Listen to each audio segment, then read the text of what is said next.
Welcome to another great video. We have lots of questions. Yes, we do. Probate. Big time. Another great one here from Gary. He reached out. He said, how do I avoid probate fees on my estate? That's a very common question. It is. And we're going to tackle that today. 3 solutions to that problem to avoid probate. We're also going to discuss why it is a problem and kind of go through the amount of probate you may or may not have to pay. Let's just dive right in. And exactly. And when do we even want to avoid probate? But the first definition, as you mentioned, what's probate? So basically, probate is the process by which the will is legally validated. So it goes through the lawyer and everything else, officially authorizes the will's executor to administer the estate. Probate fees basically are separate from income tax. So this is what you're getting done. You're paying to get it. Yep, doing from that way. So there's a variety of reasons why you want to get the will probated. One is to reduce executor liability. I mean, if you don't get it probated, odds are you might wind up, there's a second will, something else goes on. There's problems that we could have coming around that way. As an executive, or pardon me, as an executor. And there's also things along the lines of claim expiration and a variety of other options that we need to look at. Yeah, so we're saying, well, why would someone even bother with this probate if there's fees involved? Why would they even do it? Well, they could talk about, could reduce the liability of the executor. There could be claim expiration. Some claims, we're not lawyers, but there are claims that can happen. A spousal claim or another person can make a claim against the will or the estate, and there can be a period of time in which they have to make that claim, and that period of time might begin with the grant of probate. So if you don't get probate, well, you could be in a bit of a tricky situation there. So that could be a reason. A common one is financial firms just require it. It resolves their liability, reduces their liability, because they know, hey, this is the official will. There's been a court that stamped it, so if I follow these orders, I'm good. I'm off the hook. And financial firms don't want to be on the hook, so many of them require it. And then still property for same reasons. They don't want liability. If you have a property in one person's name, let's say there's a spouse, they have a partner passes away, the property's just in their name now, you pretty much need probate to sell that property. Yeah, because nobody's going to touch that again. Same sort of reason as the financial firms. If you can't prove this is a valid will, we don't want to be on the hook for it. We're going to let that sell to somebody else. Yeah. And then why is probate a potential problem? Why do people want to avoid it? Because it costs money, and here's an example.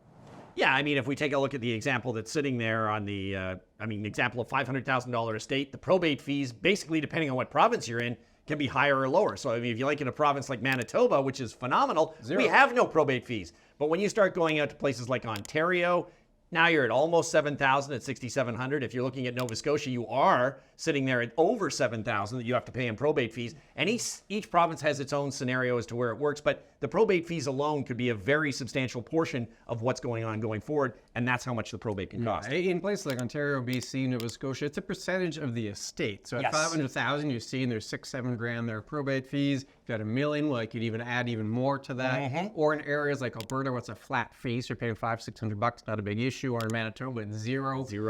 Similar in the territories, it's a kind of a flat rate, a couple $100. It varies by province. All these numbers, I got them from advisorsavvy.com. Important to mention that. And how would someone go about avoiding them? There's lots of potential strategies. I'd argue they fall into kind of 3 general buckets. Those 3 buckets are early inheritance, joint ownership, and then beneficiaries. Let's start with early inheritance. Yeah, if we start with early inheritance, one way to try and avoid probate fees, give the money away. Yeah. And if you do that, then you're not on the hook for it later or having to pay any taxes or dealing with probate. Your estate if you don't have it. That's exactly it. So if you gift this money to your adult children, you bypass the estate, you avoid probate.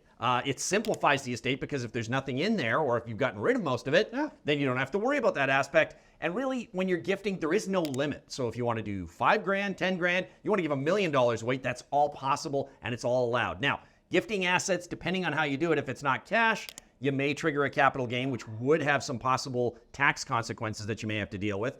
And if you gift to minors, there can also be possibilities of taxes there that you have to worry about. But that sort of early inheritance scenario does help with not having to worry about these probate fees. Yeah, and the key there, and you mentioned it, I'll just repeat it, it's adult children and it's cash. Gifting to minors, you can get income attribution, other tax complication. Gifting assets, so you gift real estate or stock, well, it could be capital gains and other tax triggers there. But cash to adult kids, that's pretty much the solution. That's perfect. You can do that. It kind of reduces your estate and then gets rid of probate, and then the kids get the money early, maybe when they can make better use of it, right? And you can enjoy them having it. Exactly. Another potential item here, another possible solution to Gary's question is joint ownership. That's right. We have to explain there's different types of joint ownership. There's what they call tenants in common and then joint with rights of survivorship. It's that second one that is usually used to bypass the estate. The first one, tenants in common, owners each hold separate ownership interest in the asset that are generally, if it's sold, transferred or bequeathed without consent of other owners. So if Kevin and I are joint owners in a property and I die away, he won't inherit my piece. My piece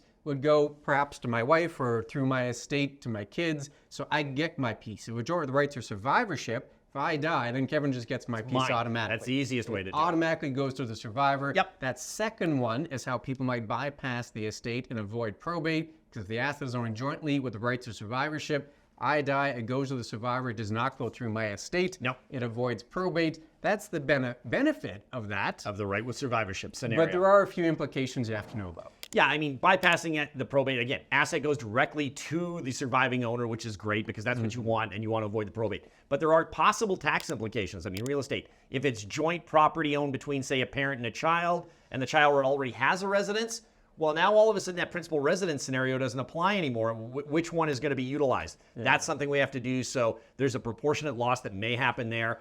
If it's an investment account, even if the tax slips are in both names, CRA could, come back with attribution income depending on who's claiming what's going on. So we have to worry about that sort of scenario. Or adding a joint name to an account. If it's already in your name, you add one on.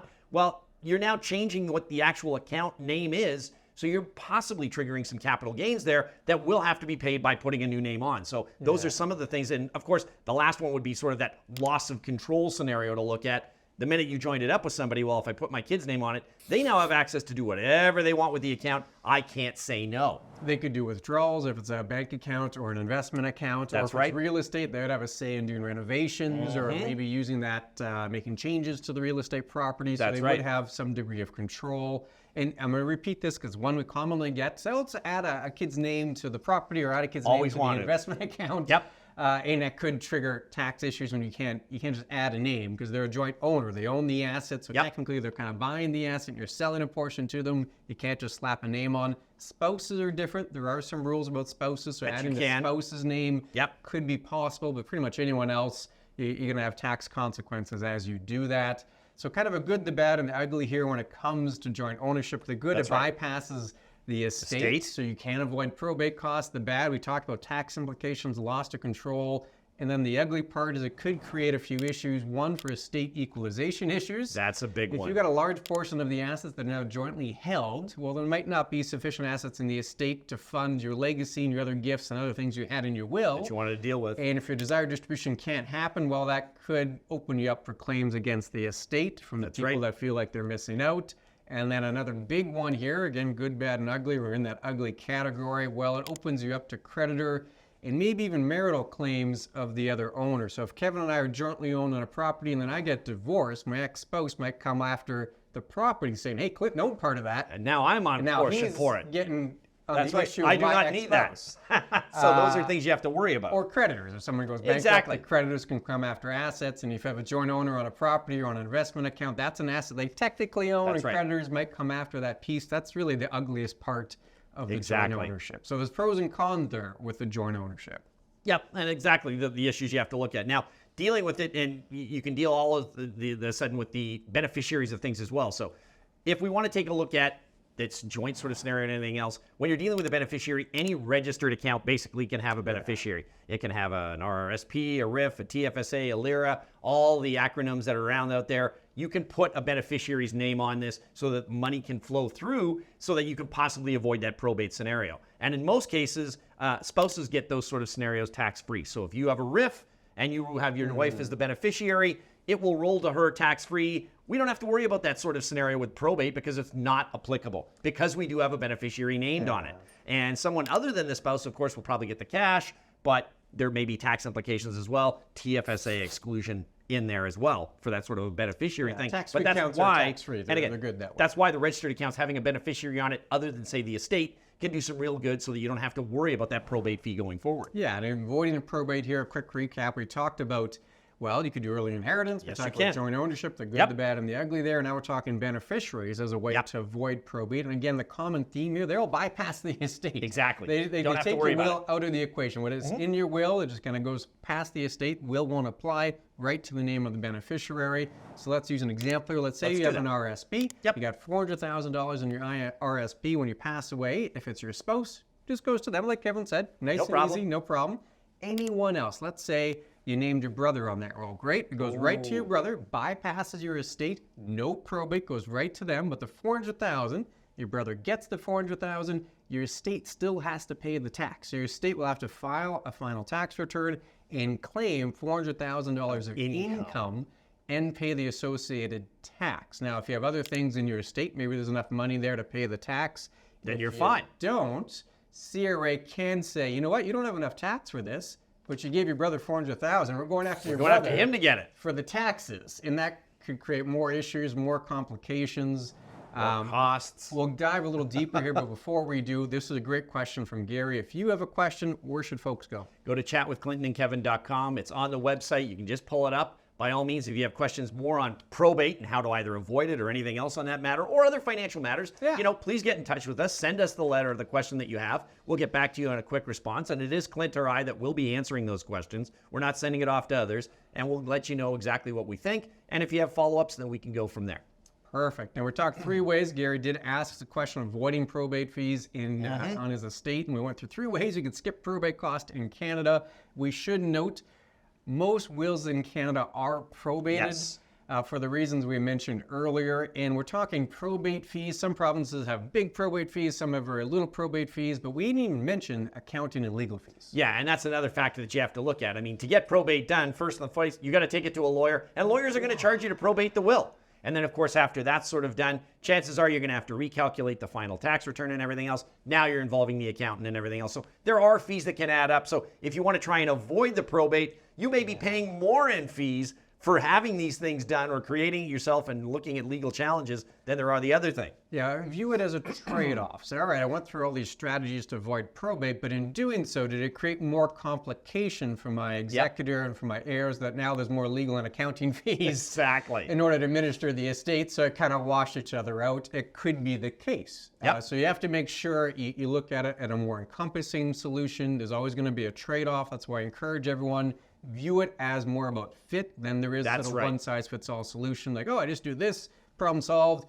Maybe. For most folks, it's a trade-off. So you have a plan, you make sure it fits your specific goals. That's the best way to go. And of course, we're biased because that's the Becker Orr motto.